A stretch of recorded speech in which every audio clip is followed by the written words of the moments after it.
Assalamualaikum warahmatullahi wabarakatuh. Sampai ketemu lagi di podcast Dulnesia. Ketawa dulu dong. Ya, kali ini podcast Dulnesia kedatangan tamu Sukanda. Mandor. Halo Dor. Halo, siap Dul. Gimana kabarnya Dul? Sehat dong. Mandor, sejak kapan sampean dipanggil Mandor? Waduh, itu ceritanya sangat apa ya? Sangat terharu. Sangat terharu sampai dipanggil Mandor. Oke, Bang Mandor. Saya seringnya manggilnya Mandor, tapi kali ini spesial saya manggil Bang Mandor. Bang Mandor. Iya, gimana? Apa kabar hari ini? Gimana nih? Ada kabar-kabar apa nih? Ya, kabar baik lah, alhamdulillah. Gimana puasa Anda, Bang Mandor? Alhamdulillah lancar, bagi yang lancar. Bagi yang lancar. Oke. Bagi yang menjalankan lancar. Bagi yang menjalankan lancar. Nah, Bang Mandor ini adalah seniman lukis kaca. Ya, Dor ya? Iya. Luar biasa. Lukis kaca khas Cirebon. Apa gimana, Dor? Lukis kaca khas Cirebon. Lukis kaca khas Cirebon. Nah, lukis kaca ini, teman-teman, ini menarik. Kanvasnya itu adalah berupa kaca. Catnya sama juga ya, catnya. Apa beda? Lukisan kaca Cirebon itu kaca hanya sekedar media. Kanvasnya lah ya kalau lukis dia. Iya. Tapi kalau catnya? Catnya itu pakainya cat minyak, cat besi biasa. Oh, cat besi biasa. Oke. Biasa. Oh, kalau melukis di kanvas itu paketnya cat air. Bisa cat air, bisa cat minyak. Dan berbeda. Oh, cara gitu. prosesnya, pengerjaannya berbeda itu. Oke. Nah, baik. Bang Mandor ini adalah seniman lukisan kaca Cirebon. Dia adalah putra daerah Cirebon, berdomisili di Kedaung ya, Dor ya? Kedaung. Oke. Saya ingin diskusi, ingin berbincang dengan Bang Mandor. Sudah berapa lama sih bergelut di dunia lukis kaca Cirebon? Waduh, ya, kalau dibilang mulai belajar itu dari mulai tahun 99. Tahun 99. Iya. Saya masuk keluar SD, Dor. Waduh. Awal mula itu hanya coba-coba, kemudian ya akhirnya ketemu dengan salah satu sanggar yang bisa menampung memberikan pelajaran yang lebih jauh. Ruang gitu ya, tempat iya, gitu ya. Tempat. Itu dulu Oke. namanya Sanggar Nurjati. Sanggar Nurjati. Pimpinan Bapak Opan yang sekarang di Kedaung. Itu Sanggar Nurjati pimpinan Raden Mas Opan Saparya. Iya, betul. Mungkin teman-teman Cirebon sudah sangat familiar dengan namanya Raden Mas Opan atau sering dipanggil dengan Pak Opan. Pak Opan, ya. iya. Itu gurunya lukis kaca ya, Dor? Guru lukis kaca juga ya anggap orang tua kita lah. Orang tua kita. Oke. Dan sejak kapan Sanggar apa namanya? Sanggar Kalau tepatnya Sanggar Nurjati saya kurang paham karena kemungkinan itu sekitar tahun 80-an. tahun 80-an. Dirintis dari mulai tahun 80-an. Nah, Sanggar Nurjati pada era kamu tahun 99 itu 1999 itu ada berapa pemuda yang tertarik ngikuti kelas lukis kaca dengan Pak Opan ini? Jadi karena kita sifatnya apa ya? Kalau di pesantren itu dikatakan sebagai santri, kalau kita itu cantrik ya. Kalau di pesantren santri, kalau di kebudayaan atau di seni budaya itu cantrik. Iya, kalau nggak salah namanya cantrik kayak gitu. Jadi kita belajar di sanggar itu ada banyak orang. Ada beberapa yang tapi bukan berarti kita pakai kelas gemuk kayak gitu. Kita hanya 1, 2. Nah, tapi keahlian kita itu berbeda dan di situ kita saling melengkapi. Berbeda itu berbeda fokusnya. Misal kamu di lukis kaca, ya, lalu di yang lain ada yang di kayu itu seperti apa? ukir kayu, ada juga yang di apa namanya di kanvas, di lukisan kanvas, ada juga yang di batik sendiri, dan ada juga yang di apa namanya yang lainnya kayak gitu. Oh berarti di Sanggar Nurjati ini, Sanggar Nurjati ini bukan hanya sekedar membuat lukis kaca atau nyantrik lukis kaca, tapi berbagai tradisi seni di Cirebon ya. Iya. Misal kalau kayu tadi mungkin topeng ya Dor ya. Ukiran. Oh ukiran. Lebih condong ke ukirannya. Kalau kanvas? Kanvas itu ya biasa, lukisan kanvas biasa tapi mempunyai aliran masing-masing kan. Itu perdalam masing-masing. Lalu kayak batik itu seperti apa? Kalau batik kan kita paling kita mempelajari itunya aja, teknik pembuatan sketsa batiknya aja kayak gitu. Cara-cara pembuatan batiknya seperti apa, sketsanya kayak gitu. Oke. Menarik ya. Ini sanggar. Sekarang masih ada sanggarnya? Kalau untuk sanggarnya itu masih ada, tapi untuk saat ini ya, jadi kita belum aktif lagi gitu, karena ya sanggarnya tempatnya sudah nggak ada kayak gitu. Belum aktif lagi itu karena tidak ada peminat atau karena memang tidak ada ruang untuk sosialisasi, kayak misalnya yuk teman-teman anak muda belajar melukis kaca, membatik atau mengukir gitu, apa seperti apa? Satu mungkin tempat. Kita tempatnya karena sudah nggak ada, sudah apa namanya, karena kita kan pindah. Kemarin itu sempat pindah tempat gitu. Dan tempatnya di rumah pribadi Pak Opan. Dan banyak yang apa namanya, selain itu juga banyak yang punya kesibukan di luar gitu.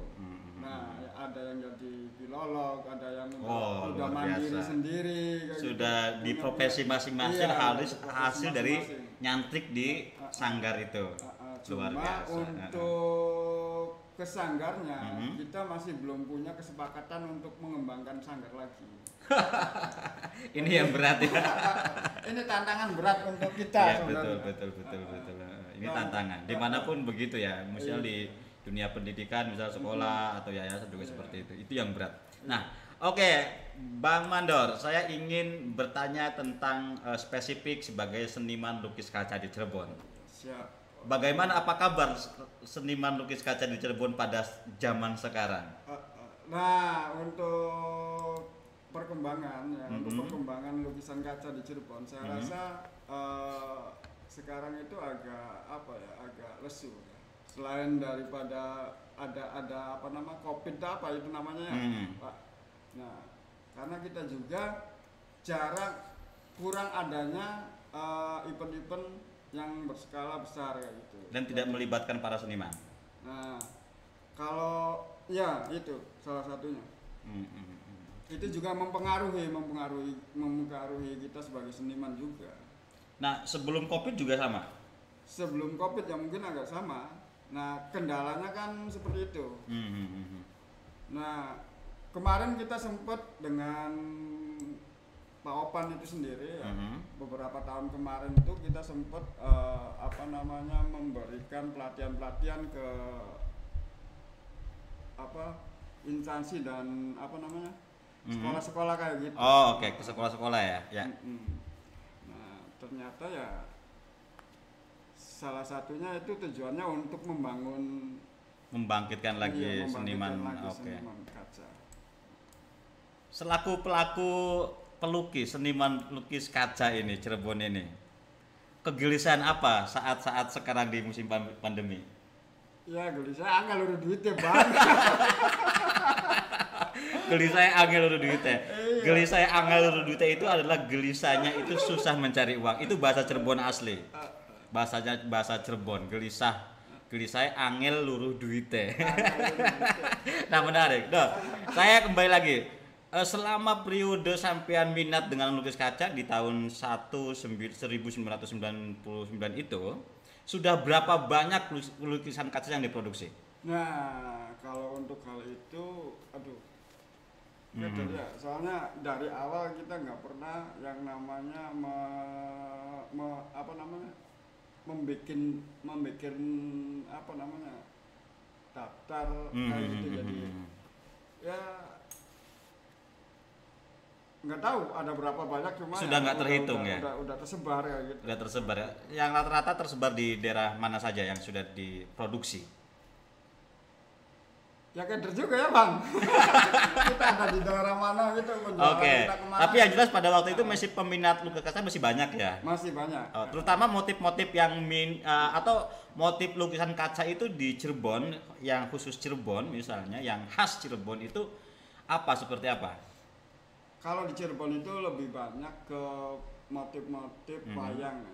Wayang dan apa namanya batikan. Batikan itu selalu menyertai kayak gitu ya. Nah, ada juga motif-motif apa namanya serabat kayak gitu. Serabat. Serabat.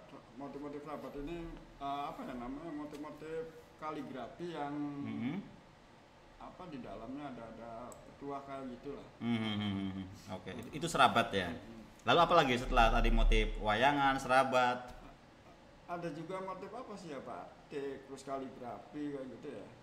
Terutama Megamendung yang menjadi ciri khas Cirebon ya. Nah, kalau Megamendung itu selalu apa istilahnya, selalu ada di setiap lukisan. Selalu ada di setiap lukisan. Pasti ada. Pasti ada. Apa yang harus ada Megamendung itu? Jadi bukan harus ada sih, sebenarnya ini kebiasaan dari kita, karena ini salah satu ciri khas dari Cirebon itu sendiri. Oh, untuk identitas sebetulnya. Iya, oh, ini lukisan kaca dari Cirebon ada Megamendungnya begitu. Atau wadasan lah. Wadasan. Oke, menarik ya. Nah, karena kayak gini, satu alasan yang apa ya, yang mungkin kita bisa terima, karena lukisan kaca itu bukan hanya ada di Cirebon. Oh, ini menarik nih.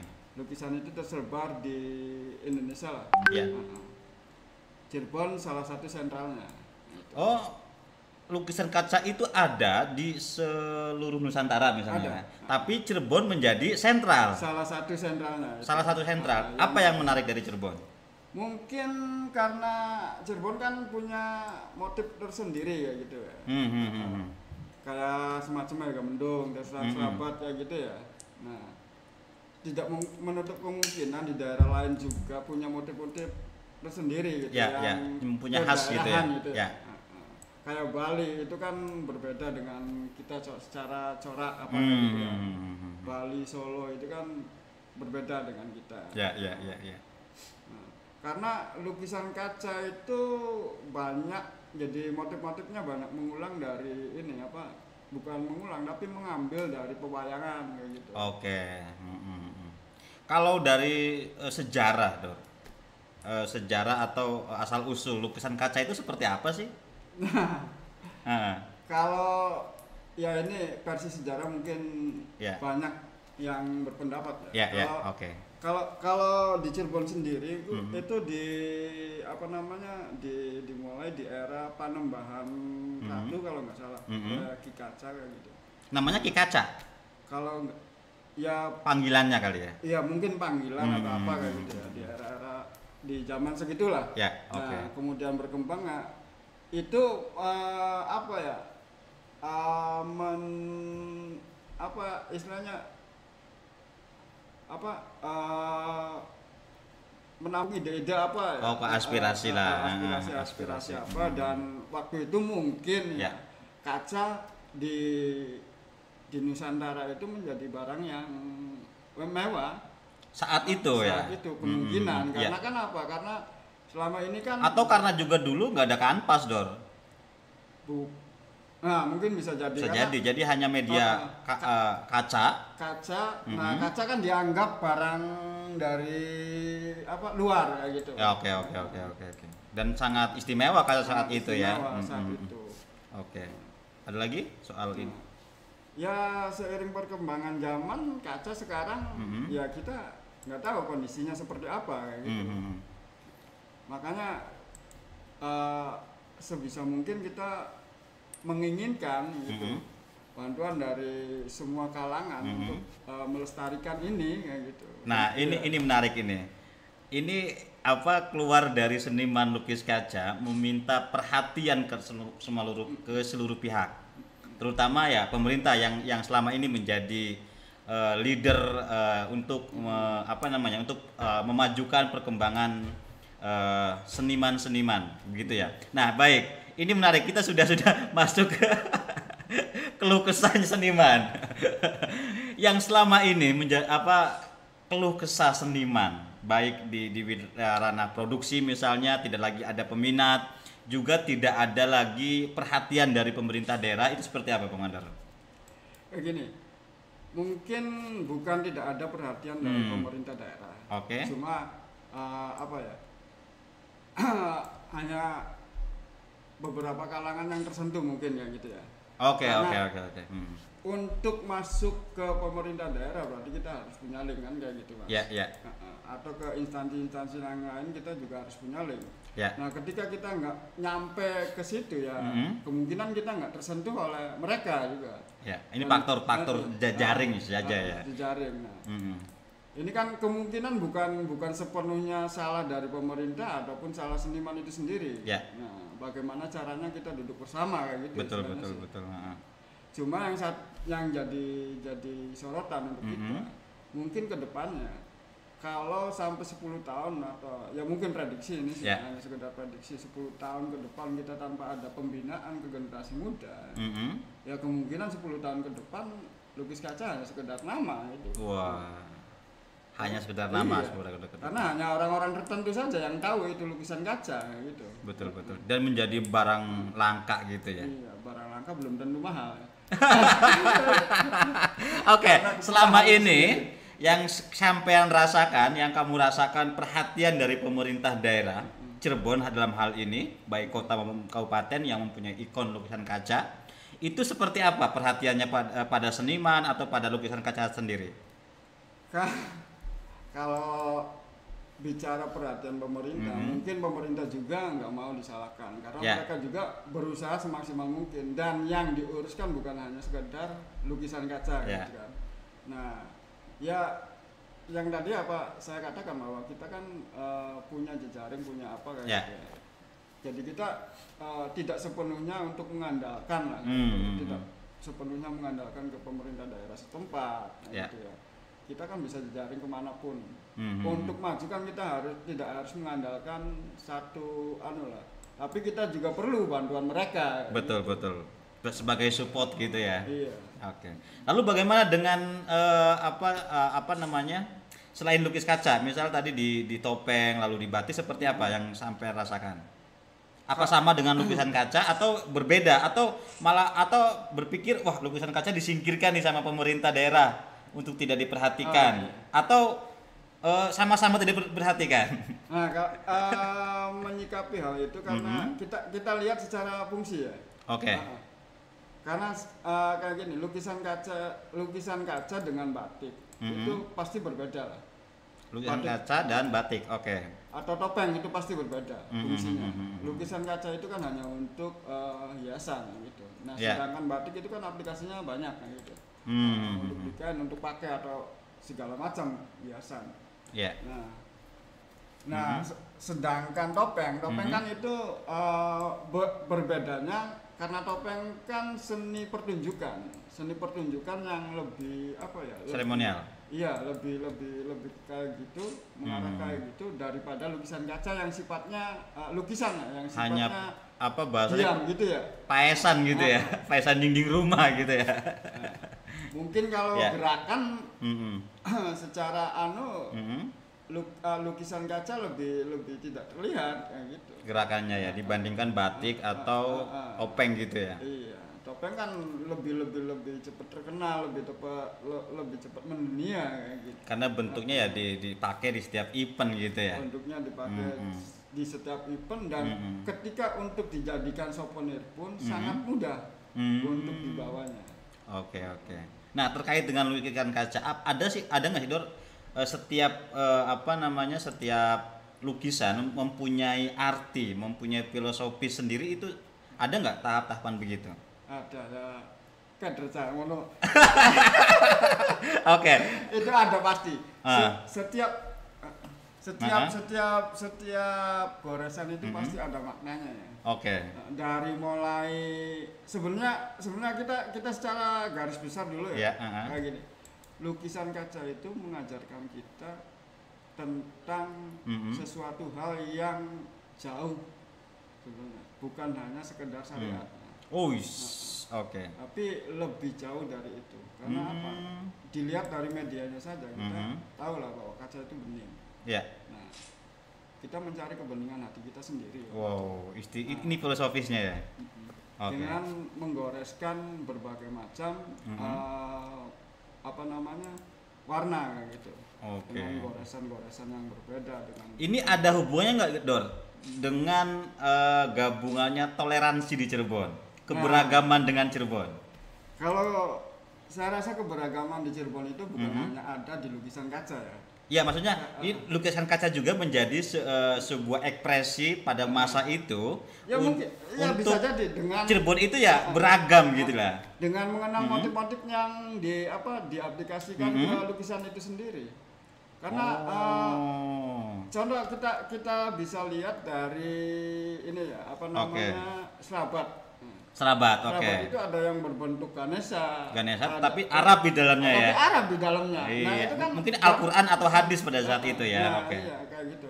Nah, untuk mungkin untuk artinya sendiri saya kurang paham kayak gitu. Tapi secara fisik secara fisik bentuk. Kalau Ganesha kan bukan berasal dari kita gitu loh. Betul, dari India gitu ya. Dari India. Nah, India kan dipengaruhi atau Hindu Buddha ya, gitu Buddha ya.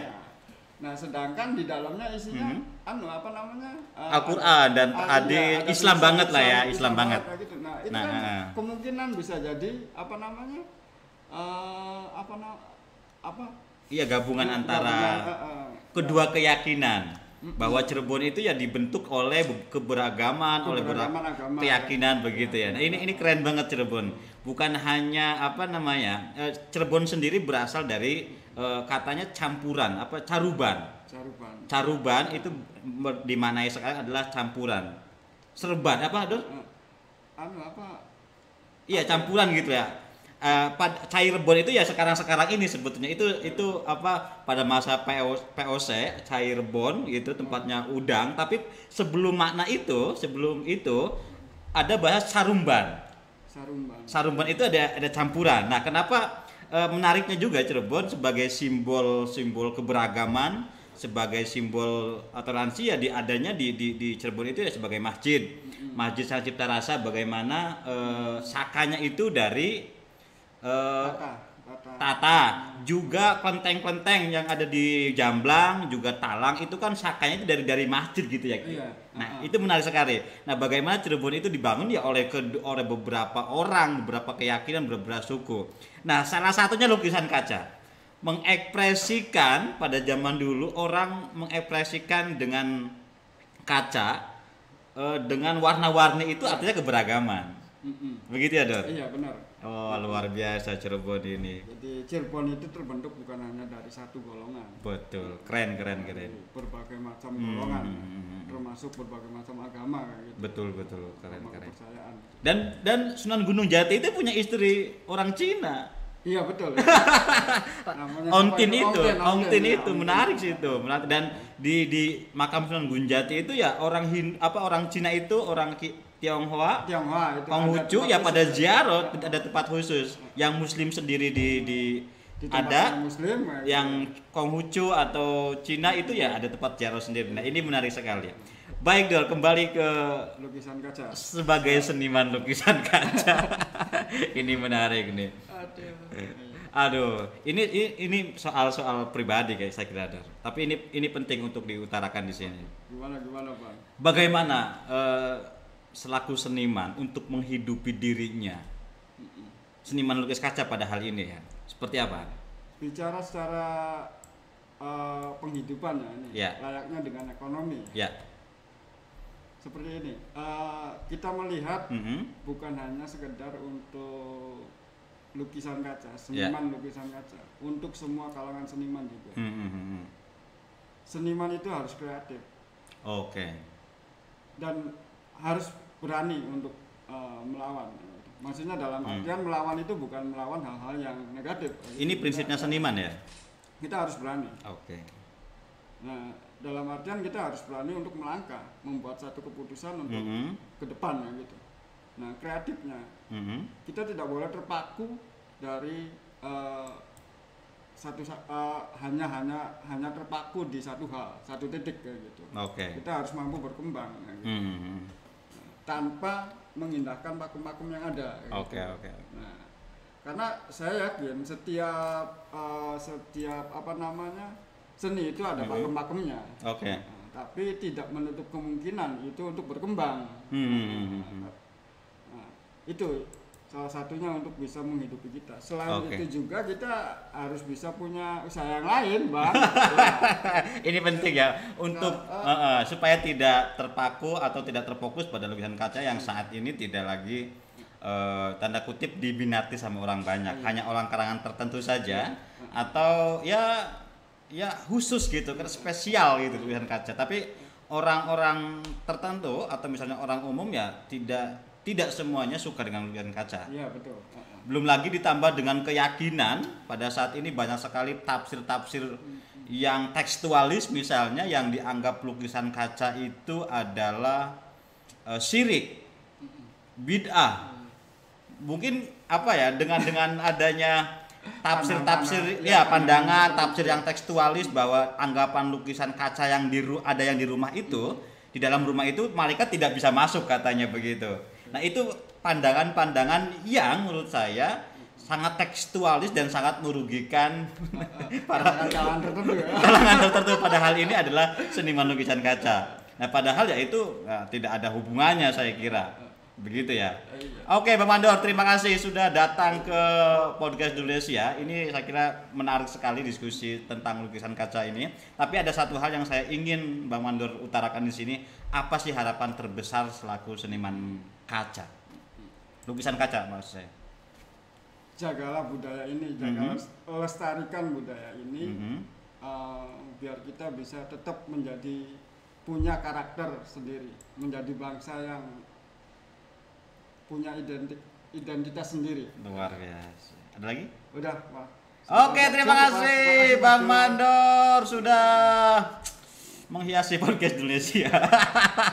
Jangan lupa teman-teman, ini penting sekali, barangkali teman-teman ingin mempunyai lukisan kaca, ingin mempunyai khas identik dengan Cirebon, itu banyak sekali, ada lukisan kaca, batik, topeng, juga apalagi Dor? Batik, topeng, ya banyak lah, ukiran gitu ya. Nah, silakan saja kalau tulis di kolom komentar misalnya Bang Mandor, nanti saya akan sertakan juga profil Bang Mandor di deskripsi YouTube. Dan juga jika ingin mendapat lukisan, memesan lukisan, silakan hubungi Bang Mandor. Nanti nomor HP-nya ada di deskripsi ya, kira-kira begitu.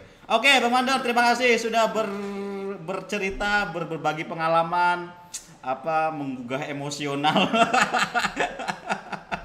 Oke, terima kasih. Salam bahagia. Tetap menjaga kebudayaan, begitu ya. Melestarikan kebudayaan untuk keharmonisan bangsa kita yang luar biasa yang kita cintai ini. Salam bahagia. Sampai ketemu lagi di podcast Indonesia. Terima kasih.